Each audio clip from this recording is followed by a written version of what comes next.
Hi, this is a demo, introductory demo if you like, on how to use change data capture on SQL Server.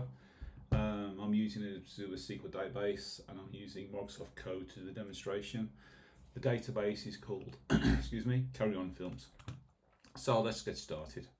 First thing, I'm just going to reset all my objects and things in the database. Let's do that. Like that, there we go. Let's enable CDC at the database level, like that. Okay, let's create a table to work with, which I'm going to call carry-on_films. That's done. I'm now going to create a capture instance for this table. So this is going to be called DBO Carry-on Films version 1. This is a table that sits in the background in the CDC schema of the database and will capture changes made to this. So if you press go, there we go, we've got the tracking table there. Let's populate the table with the carry-on films. There we go. So it's put 29 records in. I actually think there are more than 29 carry-on films, but that's for another day, of course. Right, okay, let's have a look at the tracking table then. So if you look at the system tables catalog, there it is, and that's what we've created, and it actually puts a CT suffix, which means change tracking at the end of it. So version 1 change tracking. Let's have a look at the data in the change tracking table. Remember, we've inserted 29 records, and there they are. There's the data over here on the right hand side, and we've got some binary data over here, or hexadecimal data. The first column is essentially the transaction number, and this one here, SQL, is the order sequence within that transaction. We've also got an operations column. 2 means insert, but that's obviously a bit difficult to read. So if we stick a view, not a view, sorry, if we just do a select on that, but do a bit of transformation, so replace 2 with insert, 3 with pre-update, whatever. We can also use this column here to get the commit time. So that function does that. You pass in the start LSN number, which is this column here. So if we run that, we get a more readable version of the data set. So they're all inserts. They all happened at 17 minutes past 6 this evening, and there's the rest of the data. Okay, let's make some changes. I'm going to rename Carry On Sergeant to Carry On Sergeant Updated, and I'm going to delete Carry On Teacher. So let's see what happens. Let's run that. Okay, so next, let's see the effect in the change tracking table, version 1, that one there.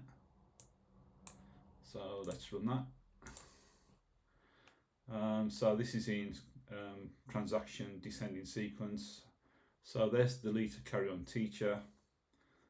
So we did an update, which is the update to Carry On Sergeant. So the pre-update value is Carry On Sergeant, and the post-update value is Carry On Sergeant Updated in brackets. So that makes sense, I think. So let's carry on going down. Okay, so let's have some fun here. Let's add a column to the main table called sauciness, because the Carry On films were often saucy. So let's run that. Okay. So what we're going to do now is create a second tracking table called V2. So same name except V2, V02, not V01. So let's create that. Okay. Now, let's change the sauciness of Carry On Cowboy to 8. Okay, 1 row affected. Let's check the new tracking table. So as I said, it's V02, but don't forget it's got CT change tracking on the end, which is put on by SQL Server. So let's look at that. Come down a bit. Yeah, so what we can see here, we've got pre and post update. So pre-update it was null because it's a new column, and post update is 8. But you'll also notice none of the other stuff that we changed earlier on is here. That's in that first tracking table, the V01.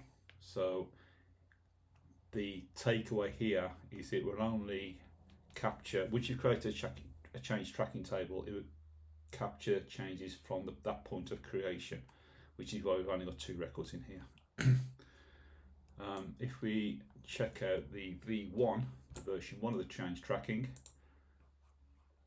come down a bit,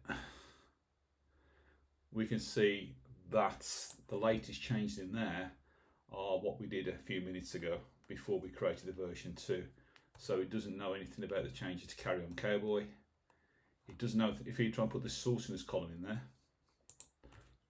like that, it will error, because that sourciness column is not on that version 1 table. So that's kind of stuck in time. So let's continue. Let's add another column, and this one's going to be called Did Sid James Appear? Sid James is a famous carry-on film actor, and he's in most of them, but not all of them. So we're going to have an indicator column to say whether Sid James was in the film or not. Let's run that. Now we need a new tracking table because Sid James has been added after version 2 was created, but we can only have 2 change tracking tables. So the way to handle this would be to delete version 1, which is this command here, spcdc disable table, like that. That's effectively deleted that table. And then create another one, which is going to be called DBO Carry On Films version 3, like that. So this version 3 now knows about the Did Sid James Appear column. So let's mark the records in the data set, in the table, where Sid James didn't appear. So where this needs to be a 0, 0 means false. So, and he was not in about 8 of them, I think. Yeah. Carry on screaming, classic. Anyway, dunk, 8 rows, okay. Now, let's look at version 2 of the change tracking. It's only got 2 records, which is the update of the sourciness of Carry On Cowboy to an 8.